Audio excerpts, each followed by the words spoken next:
खबर शामिल करते हैं मेयर से हमारे नुमाइंदे शान अली शेख की। मेयर 5 रोज कबल नसीराबाद के करीब नाम मालूम मुसल्लह अफराद के हाथों कत्ल हुए नौजवान असलान अबड़ो के कातिलों की गिरफ्तारी के लिए वर्सा और सिंध अबड़ो यूथ विंग अबड़ा वेलफेयर एसोसिएशन की जानिब से मोहम्मद अमीन अबड़ो, मोहम्मद अशरफ अबड़ो, शीरात अबड़ो, सैफुल्ला, इमरान अबड़ो, मकबूल के छोटे मासूम बच्चे मेहरान अबड़ो की क़यादत में मेरठ पहुंचकर एहतजाजी मुजाहरा किया गया। इस मौके पर इन्होंने कत्ल हुए मासूम तलबा की कातिलों की गिरफ्तारी के लिए नारेबाजी की।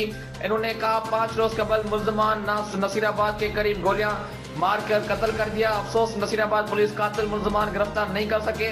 इन्होंने कहा मकबूल नौजवान की किसी भी किस्म की किसी से दुश्मनी नहीं थी, वो सिंध के सकाफत को उजागर करने के लिए काम करता था। इन्होंने मुतालबा किया कातिल मुल्ज़मान को गिरफ्तार करके इंसाफ फराहम किया जाए। दूसरी जानब एहतजाजी दायरा वसी किया जाएगा।